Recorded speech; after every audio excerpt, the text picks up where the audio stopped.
Hello, hello. Are we live? I guess we're live. Somebody let me know that you can hear me.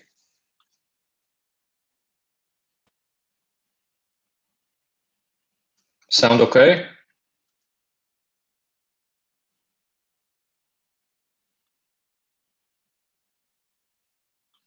Great. Awesome. Hey guys.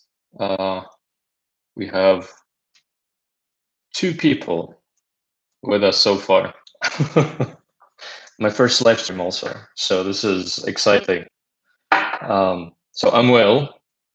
I have David with me on the line. He's in the chat. Our third partner, Hanan, is on a plane right now, unfortunately, so she can't be with us. It's morning for me. I'm signing in from China. It's 8 a.m. here. Why don't you guys let me know where you guys are from? Just type in the country or city you're from just to get a sense of who's there and where they're from.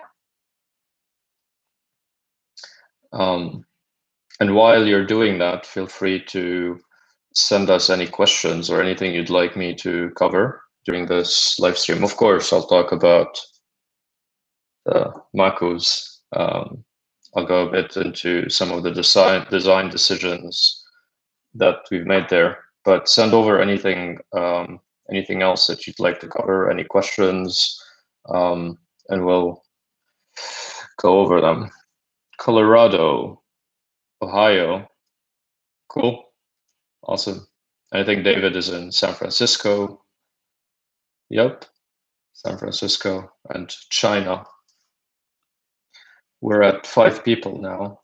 I'm just going to give it another couple of minutes to see if maybe a small number of people are running late, and then I'll kickstart it. Thank you all for your patience. It's been a very long journey. It took way longer than what we wanted, but we're extremely happy with the result. We're extremely happy with where we are and what we have. Turned out to be super challenging. Frozen. Okay, is it frozen for everybody?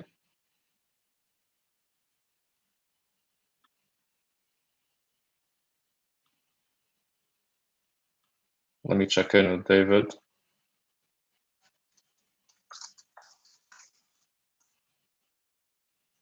No? Okay. Seems to be. Okay. Seems to be. Like it may be on your end, only because other people are not having issues. All right. So, yeah, it's been a super long journey. It turned out to be way more challenging to actually manufacture, at least at scale, than what we initially had anticipated, because all the prototypes were exclusively handmade. Like every single part of the process was handmade, and we were trying to change all of those handmade processes into something that's less handmade and more manufacturable, which didn't work. So the sandals are still handmade, but we've found a way to manufacture them at scale with a quality that we wanted to, while remaining handmade, which is cool, I guess. All right. So send me over any questions that you'd like me to cover or anything you'd like me to talk about, and we'll get to those. We'll get to those in a bit. Let me start by showing you the least exciting stuff, just as a teaser. So everything's ready. Like the packaging is ready. We have a nice logo here. We have the Fox, super simple packaging. We have a nice barcode here with the color and the size. And within that, we're going to have a little surprise that I will not spoil right now. And then we'll have this neat little flyer, which will have a recap on some information on your Makus, some of the features. We talk about how to adjust the fitting, the warranty that we have, and then back here we have a section about social media and primarily Instagram. So once you get your Makus, if you're out and about testing them out and being rough with them, then just take shots of them, post them on Instagram, tag us, and then every once in a while we're gonna select some pictures that we like and just send out some free pairs for you or for your friends. So that would help us out and figure out where in the world the Makus are. We also have a little thank you note for you guys, for our backers, for being so patient and sticking with us for all this time and making Makus happen. So, all right, sandal time. So I have all three colorways with me here. This is the white on tan. I'll just show you quickly the three colorways. That's the bottom. We have our here, little fox here. This is the red link. This is our fastening system with also a nice little fox here.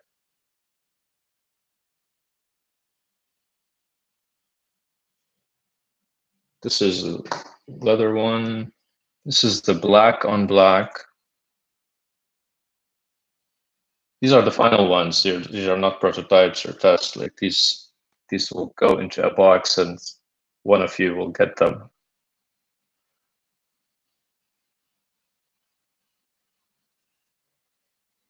Also, logo. And this is black on red.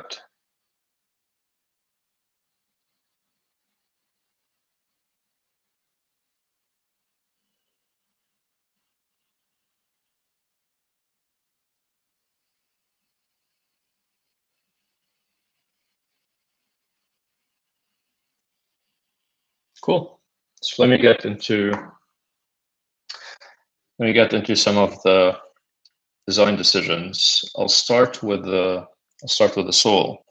The sole was basically the most challenging component, and it basically took the longest chunk of time. Almost everything else was ready. I would say, I don't know, almost 6 or 9 months ago, and we were just waiting to figure out to resolve all of the issues with the sole and to get all of the specs and requirements that we wanted. So obviously we wanted a lightweight sole. We wanted it to be durable. We wanted it to be slip resistant enough for a lot of surfaces. You know, a lot of sandals and flip-flops are not that good on water, so that was a key issue for us. We wanted to be able to keep it thin, because a lot of materials, you can make them just last longer by making them thicker, and that's not something we wanted to compromise on. We want it to be flexible so that it basically follows the shape of your foot without your foot having to conform to the sandal. It also helps with traction and grip because it allows the sandal to bend downwards as your foot bends downwards, let's say around a rock, for example. We also, there's a aspect of outsoles that's known as compression set, which means how much thickness does the material lose after a week or two of wearing? And a lot of the materials that are available on the market, there are good quality in terms of abrasion and slip resistance, have very bad compression set, where after a week or two, the quarter of an inch, I think this is quarter of an inch, it's 10 millimeters exactly. The 10 millimeters with other materials would then go down to half of that, would go down to roughly 5 millimeters. And we couldn't have that with just 10 millimeters under your foot. So it took the longest time to be able to design and develop our own formula that's able to actually get the best of all of these specifications, because a lot of them are mutually exclusive. It's very hard to have them together. If you wanted it to last longer, you want to make it denser. If you make it denser, it becomes heavier, right? So you can see how some of these aspects will take away from the others, but we've been able to get an extremely, extremely good result. And the material that we've ended up using and the recipe that we've ended up using is extremely 2/5 of an inch. Okay, 10 millimeters is 2/5 of an inch. So the material that we've ended up using that is able to get us all of these requirements or specs is very hard to work with, and it's very hard to control in terms of sizing and expansion. And so we also had to be quite a bit innovative to do a lot of development there and experimental to be able to control all the aspects, including the size, the expansion, and so forth. So that's it on the material. We have, this is the coffee color, or the brown one. And this is the black one. You have two colors. They both have exactly the same specifications. There's no difference whatsoever, only the color. Now let me get into some of the design elements of the sole. So you can see we have this pattern here. And then if I move a bit closer, you can see some triangles are a bit rough, others are smooth. And then you can see the lines, the grooves actually start getting wider, and then they disappear here around the logo. This is not only a design decision that we've made.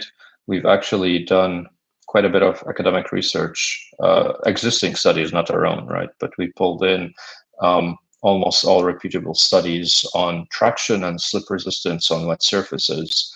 And we took all of the outcomes, or the most important outcomes from those studies, and we've applied them to this design to improve the slip resistance of the material, which was already in and of itself good enough.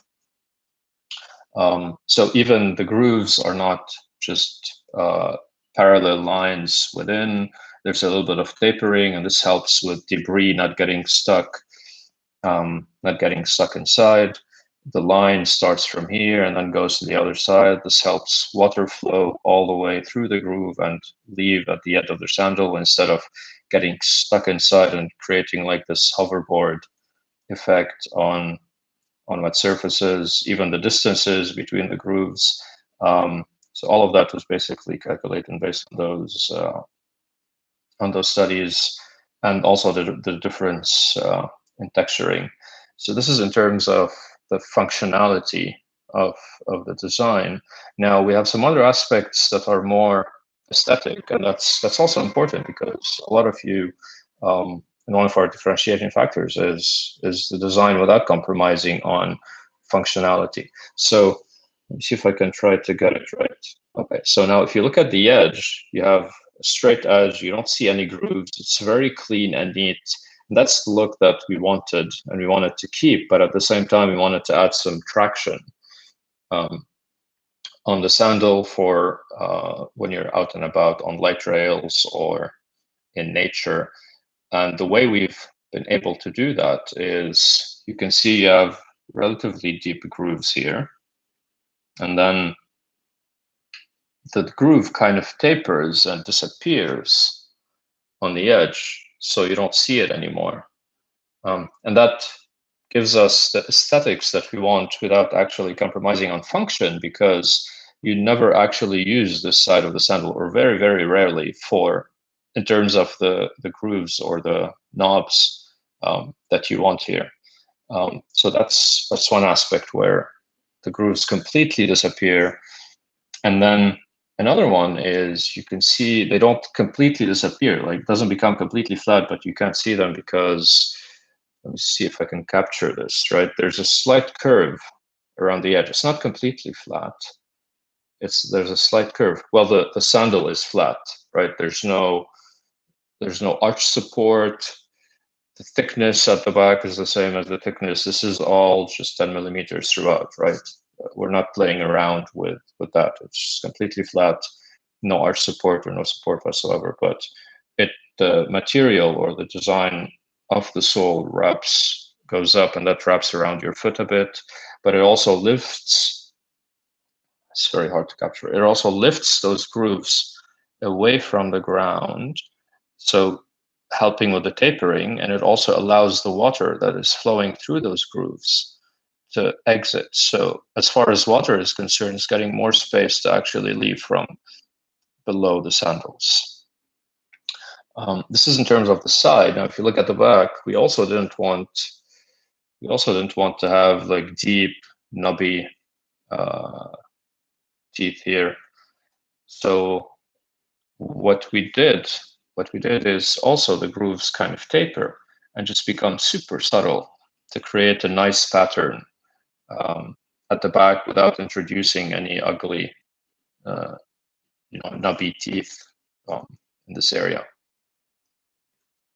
We like it. We love it. Super functional, matches the aesthetics. We made no compromises on this. Now let me get into, so obviously here we have the toe plug. So the rope goes in and goes into this red thing, and we've worked extremely hard developing that to make sure that it's super strong. We don't expect this to come off for anybody. And then obviously we want to protect these ropes from abrasion against the ground. So let's see if I can capture that. Okay, so we have a nice groove here, a nice recession into the sole that the straps go into.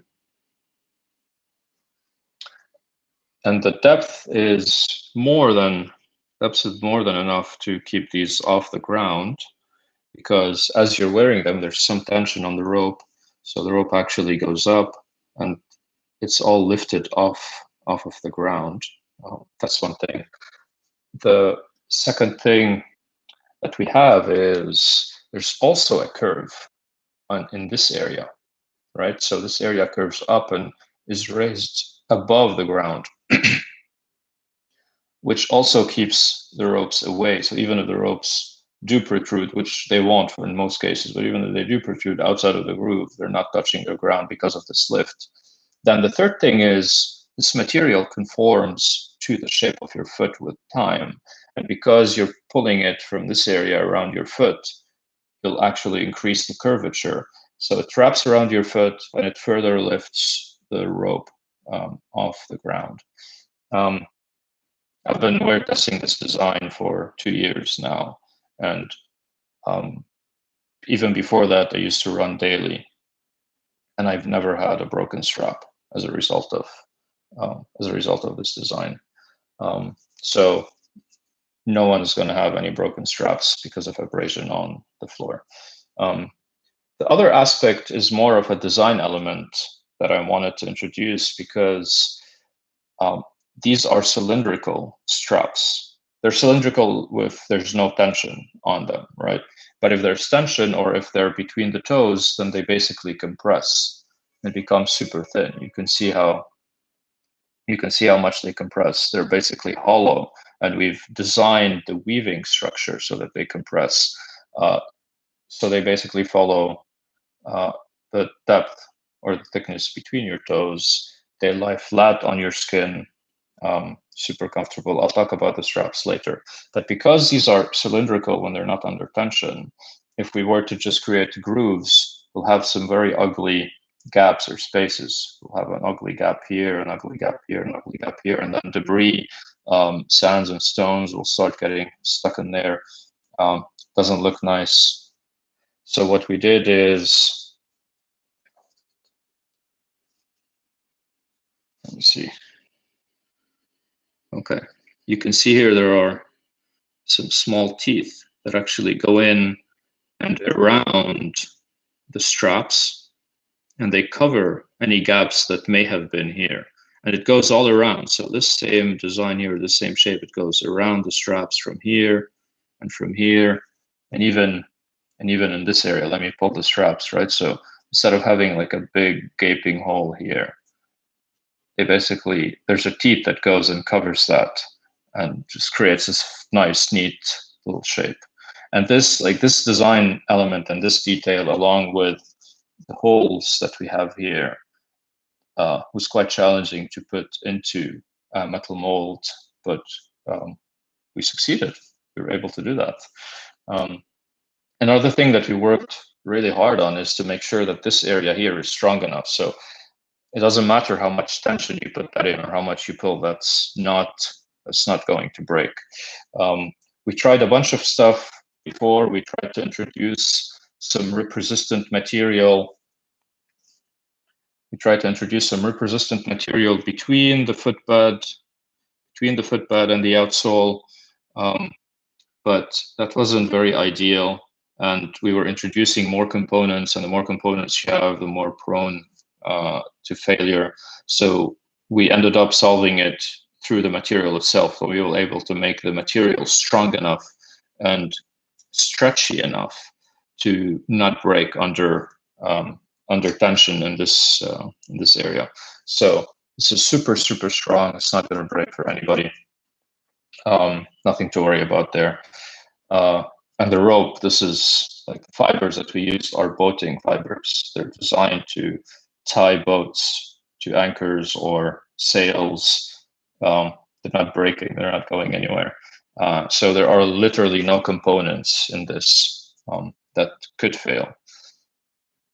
I think that's it on the outsole, sit on the grooves, the design decisions that went around the grooves. Let me get to the straps. So we wanted to maintain this organic look, right? There are a lot of soft straps out there. There are a lot of good-looking straps, but they don't have this aesthetic, which is kind of this organic, natural look. They look like cotton. Very few people. Well, I'm the only person that I know that can tell the difference, or that can tell that this is not cotton, but almost most people would not be able to tell that this is not cotton. So it does look like cotton, but it definitely is not cotton, and we cannot use cotton. One, for durability reasons. Cotton is not durable at all. You put some salt water on it, put it under the sun, put it in moist environments, start developing mold, it starts deteriorating or degrading. The fibers break very easily. It's not very durable. Also, when cotton gets wet, it shrinks. So you've spent some time to adjust the fitting to get a perfect fit. It's very comfortable. Then your feet get wet, and all of a sudden, all your sandal gets super tight because cotton shrinks, and we don't want that. So it took quite a while, but this was before the Kickstarter campaign, and we found one supplier in the world that's able to make this type of fiber that looks like cotton, with having all of the properties of a nautical fiber, right? So the fibers that they use for boating ropes. And these fibers are designed to be at sea all year round, under the sun, and nothing's going to happen to them. And it's super soft. Like this same fiber, in a lot of cases, is used for lingerie. So you can you can tell how soft that is. So I don't expect any issues with that. And then, of course, I talked about the structure. So we specifically custom made the weaving structure of the strap to maintain the cylindrical appearance, but also be able to compress on your skin, maximizing the surface area between your straps and your skin, be able to compress between your toes. See if I can capture that. Able to compress between your toes so that it's not spreading toes apart. And it's also has just the right amount of stretch, because you don't want a super static strap on your feet. You know, sometimes your feet needs to bend, needs to push against this area. So it has just the right amount of stretch for it to be flexible and follow the movement of your foot, but not too stretchy to create a loose fit or an insecure fit, and not too tight to restrict blood flow. So you can wear this all day and not feel like you're actually wearing anything, which is exactly what we wanted. So this is in terms of the straps. You have the black strap, you have the white strap. There's no difference whatsoever between these two except the color. So it's the exact same strap. Then we get to the Red Link. So this is our fastening system, and this is one of the coolest aspects that we have. And it basically gets rid of Velcro, which is very bulky, doesn't look great. Gets rid of plastic buckles. You can make these small enough, but they're still buckles. I don't like buckles. They don't look great. They don't particularly go well with this aesthetic for this model that we're trying to aim for. So this is why I designed something that gives all of the functionality that we want without while maintaining the aesthetics. So what this does is the strap goes through here, goes around the sole. So first you can adjust this strap to be the perfect length and tension for your foot width and girth and length. And you basically pull it from here. You can see this goes here into the holes, and you simply pull that to adjust it. And then once these ropes go into the grooves, they're basically locked in place and they're not going to go anywhere. The adjustment is not going to change over time. Then you follow this and you repeat on the other end from here. So you can also pull these through. And once you pull them through and these go into the grooves, they're locked in place. And then finally, if you have some extra slack, you can see if I can capture that camera. Okay, so if you have some extra slack, you can basically hold this lower part here and hold the red link and pull. And you can basically pull in all of the extra slack from here, or the other way, if you want to give slack, you give some slack, and then this stays in place, right? But that does not move. The only way to make this move is to hold it and then hold the ropes and then pull them against each other. But as much, you can put as much tension as you want on this. Well, not as much, but maximum tension that this would get when you're wearing your sandals, when you're running, when you're jumping, whatever you're doing, that's not going to move or go anywhere. Super elegant, minimal, nice. You can't see any knots. It took quite some wizardry to actually make this happen and to be able to manufacture it and produce it at scale, and to basically hide all of the functional components inside without any of that being visible on the outside. So that's a super important design element that we have here, and functional element. If you've noticed, a trend here or a theme is that all of the design decisions are also driven by functions. So there's almost nothing in it that is just purely aesthetic for the sake of being aesthetic. So this is in terms of the straps. All of the models have the same color. The red link right? The fastening system, it's red on all models, and it's a nice highlight color. Add some color, add some uniqueness to, let's say, this, which is more of a classical look. Now, let me get into the footbeds. Since I'm holding this one, we have the leather footbed, and we worked very hard to make a leather footbed that is machine washable. It was not easy. We could not find leather that is readily available on the market that is machine washable. A lot of them would lose color. A lot of them would degrade over time. And we basically worked hard to develop our own dyeing process. Not our own, but we worked with a partner to custom develop a dyeing process that would allow us to have genuine 100% premium leather that is machine washable. Now, this is suede, right? So a lot of you know that if you wash suede, it loses its fuzziness that it has. But this is super temporary. Even if you wash this one, it's not going to look as fuzzy when it dries. But then if you just take a simple toothbrush, a hard bristle toothbrush, just brush it for a minute, then it comes back to normal.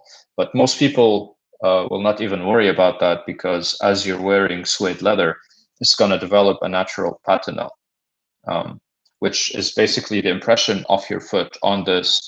And once it develops a patina, the patina itself is the lack of the fuzziness for the suede. So the takeaway is this is totally machine washable. Started in a washing machine for 30 minutes, cold water, gentle detergent, no drying. We'll have all the washing info on this, so you could go and read it. But it's super quick, and when it dries, you just put it on, and it'll still look like day one. Also, the straps are very resistant to stains. The material is not absorbent. So I'm not saying it's not going to stain with some harsh materials, but if you're out and about, if you're in nature, if it gets some mud or dirt or any of that, that's gonna wash right out. This is not cotton. It's very hard to stain. I've wore mine for almost 1 year before washing, and 1 year later, it still looked white. So yeah, that was some of the concerns that some of you had emailed us about when we were going through the Kickstarter campaign. So it was important to mention that. So this is the leather footbed. And then we have the red. So this is the black on red with a red microfiber. It looks like genuine suede leather. It's very hard to tell the difference between them. It's a very, very premium material. It was not cheap, but we worked very hard to actually make it. The most challenging aspect of this is any material that is red in color tends to stain when it gets wet. So a lot of the other materials, you're wearing them, you get some water on your feet, and your feet start you start having some color transfer on your feet. So we worked really hard to make sure that this is super, super minimal. So maybe the first week or so, you may see a little bit of color transfer, maybe in the 5% range.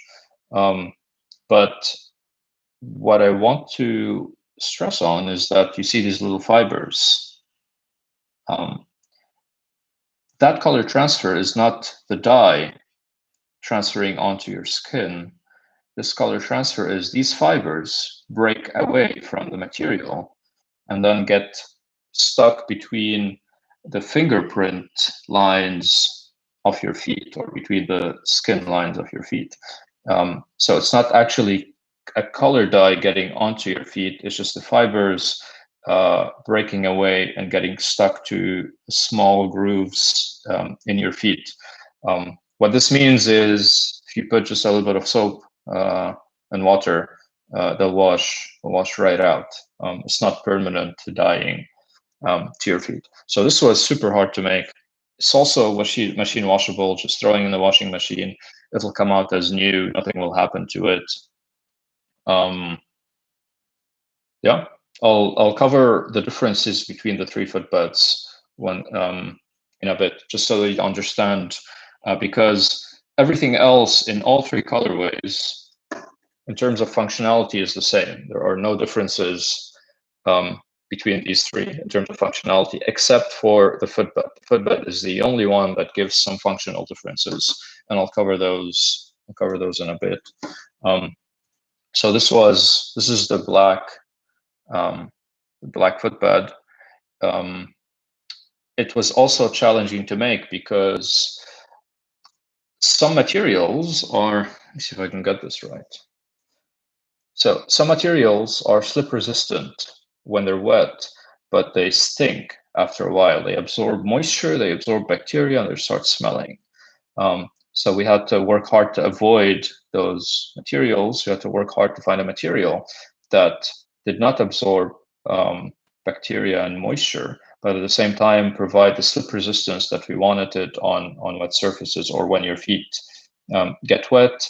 Another challenge is that if you want to make a material that's slip resistant, a lot of the cases it's a softer material, and a softer material does not last. So we also had to work hard to find a compound that is hard enough, hard in terms of durable enough. This is super soft. It's not going to super comfortable, right? It's not gonna irritate anybody's skin, but we want it to be durable. So we had to work very hard to find a material that is durable, to last and not abrade under the skin, not have any peeling happen in any areas, but at the same time provide the slip resistance when your feet get wet, and at the same time look good, look cool. Like it was not easy to get this matte texture. A lot of the materials that are slip resistant are shiny.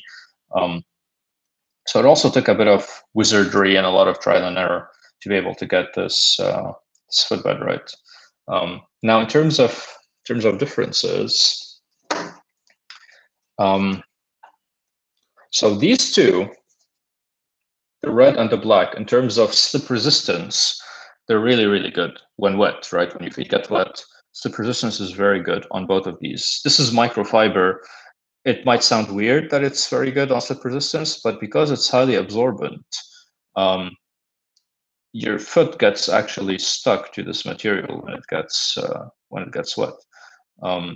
So it's very good in terms of slip resistance, but because it's microfiber and it's highly absorbent, it's going to take longer for it to dry, right? So if you want to have a sandal where you can wear in wet areas on poolside or beach or rain or whatever, but you want it to be dry within within an hour or so, you don't want to go for the red one. It takes longer for this to dry. But in terms of slip resistance, they're quite comparable, and both of them are super comfortable when wet. Both of these models are vegan friendly, so both of these models don't have any animal products in them. They're just 100% vegan friendly. Now, the leather, suede leather, this is genuine suede leather. When it gets wet, it gets slippery. So if you want a model that you want to wear on the beach or wet surfaces or rain, or you don't care what happens, you want to go out in nature and you want to wade in some puddles of water or rivers, this is not the model that you want. Not because it will get dirty, you could just put it in the washing machine, it'll come out clean, but because suede leather will become very slippery when wet. And it also takes a while to dry.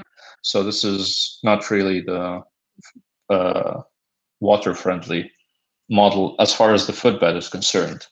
Slip resistance on the outsole is the same as the others. There's no difference here. You won't find any issues. It's the exact same outsole and material. I'm just referring to the leather here, the leather footbed.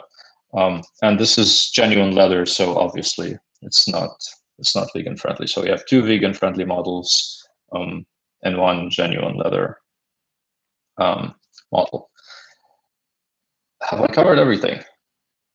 David, anything else you'd like me to talk about?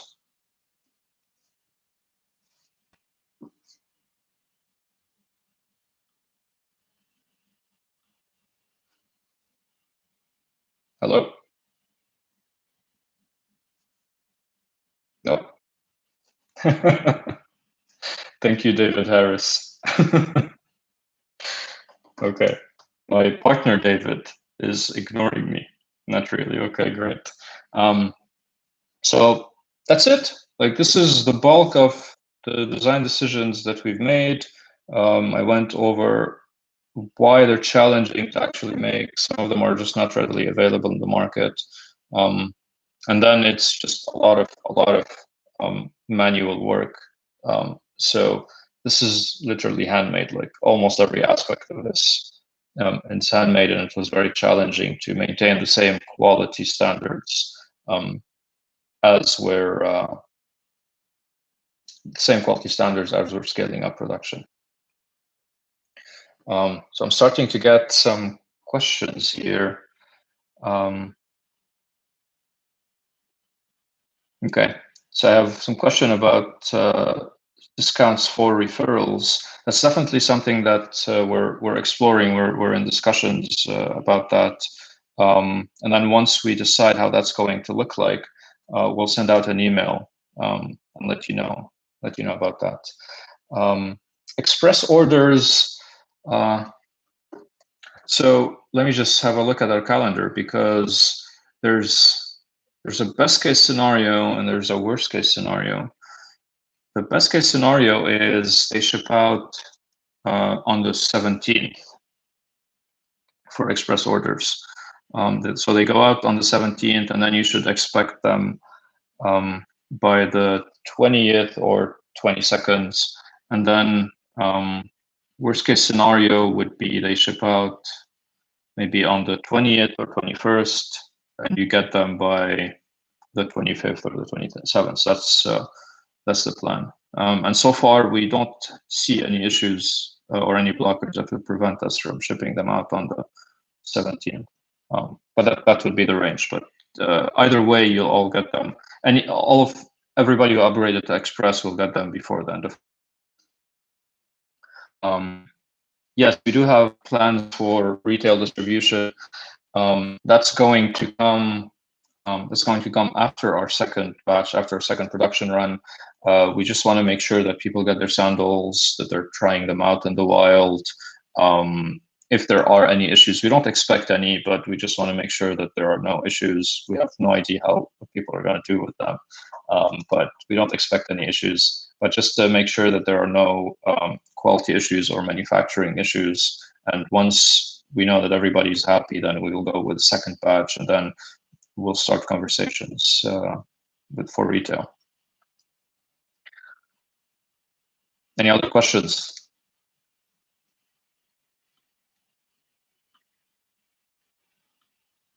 I guess I'll give it a few more seconds to see if anybody will change their mind or anybody's typing a question in to send it our way. But I want to take this time to really thank you. You've been an awesome crowd. I've seen the reactions of backers for other Kickstarter campaigns that have been this late, and it's not pretty. So we feel very fortunate and very grateful that you're all a very understanding crowd. Yeah, it's just awesome. You're also beautiful. Thank you for hanging in there. Thank you for supporting us and helping us get to this point. All right. Last thing I want to just throw in here is that so we will have inventory around April 20 or April 17, depending on when we finish packing. So anybody can actually go on our website and order a pair. So if you have anybody that would like a pair, or if you have friends, feel free to send them to our website. They can order and they'll get it within a couple of weeks, depending on the shipping method that they have. Awesome. All right, guys, thank you so much. This was very exciting. We're super excited to finally be at this stage.